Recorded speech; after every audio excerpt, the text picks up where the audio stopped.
So, ito na yung gas tank. Galing to ng Shopee. 6 liters to. Tanggalin ko sa plastic. Pakita ko sa inyo yung itsura. Tapos, fit natin dun sa motor. So, ito na yung gas tank na dumating last week. Galing Shopee. 6 liters siya. Maliit lang siya. Ito yung kamay ko for reference. So, hindi siya ganun kalaki. Mamaya itatabi ko dun sa may stock. Pero may kasama na siyang takip. Tapos, pet cup dun sa may gasolina. Okay naman siya, makapal yung mount kahit pa paano. Malinis din naman yung welding. Tapos mukha namang walang dents. So ito yung mount niya sa dulo. So kabit natin.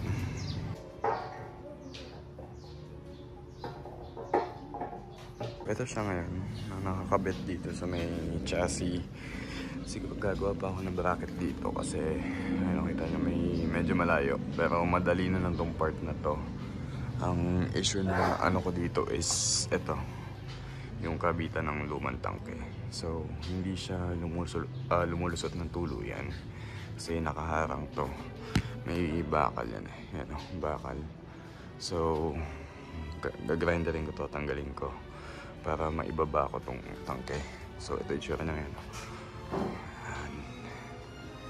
Suwabing-suwabe lang. So, kumpara sa stock na tangke, tignan nyo kung gaano. Ito yung pinalit natin na tangke, yung 6 liters. Tapos ito yung stock na tangke.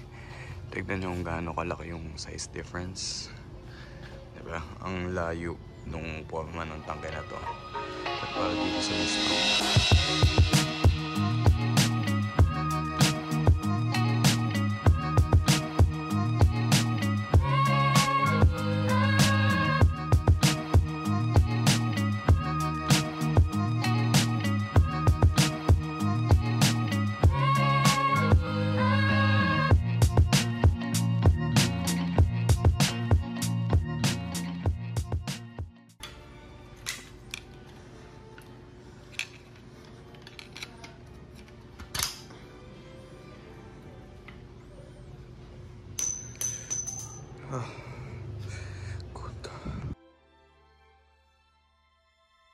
So, ito yung progress so far. Natanggal na natin yung parang pinakatenga niya.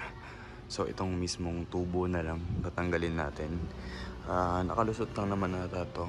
So, hanapin ko lang kung nasan yung weld. Tapos, linisin ko. Then, point ko to palabas. Hammer time.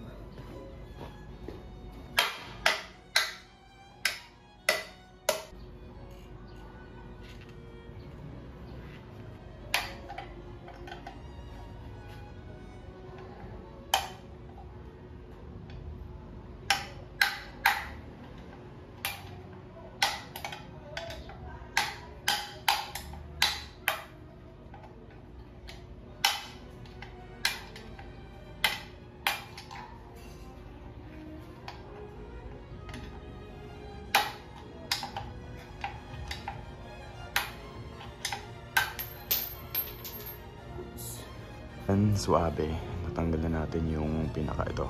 Ano? So nandiyan kasi siya sa loob. Lilinisin na lang ng onti ito. Pero yan, wala nang sagabal, wala nang harang. So mas mabababa na yung tangke dito. Kunin ko yung tangke, fit natin.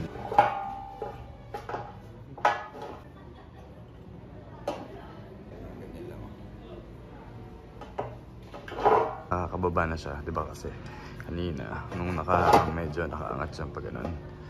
So, kung gusto kong i-mount ng medyo nakaangat, pwede naman, may option. Pero at least, masasagad na siya. Ayan o. Masasagad na ganyan ang dating niya. Ayan, suwabing-suwabe, linis o. Kahit sa ilalim, atras sa onte para makita niyo yung itsura. Ayan o. Inaswabe. Okay, so since sukat na yung tangke, tapos medyo clear na yung kung anong gusto natin gawin sa motor, pwede na tayo mag-chop dito sa chassis. Ang gagawin ko is tatanggalin ko to. Since hindi ko na siya kailangan, ililipat na lang natin siya. Mag-restructure tayo dito para matibay pa rin. Then, itong part na to, itong weldo, yan. Tatanggalin ko kasi to. Since hindi na ako, magagawa ako ng custom battery box dyan. Ang papagawa ako, so tatanggalin ko na to para mas malinis tignan yung triangle kasi ngayon may awat pa eh. Tanggalin ko to tatanggalin ko din itong nasa kabila. Then tanggalin ako to mga hindi kailangan. Simulan ko na linisin. So simulan natin.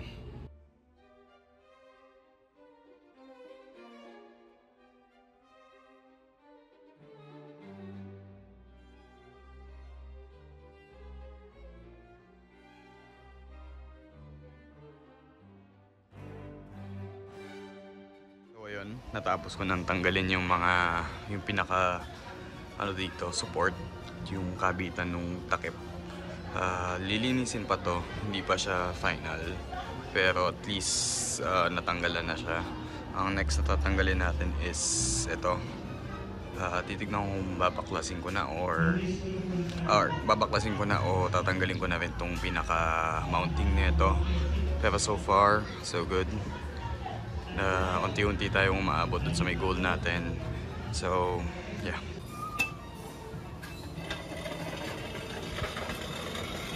Nagkamali ako dito ng grind. So, nabutas ko yung tubo. Ayusin ko ulit to.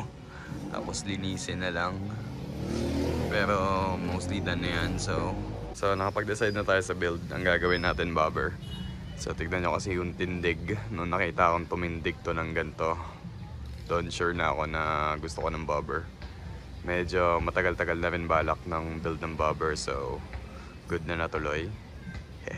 Suabe oh. Peace!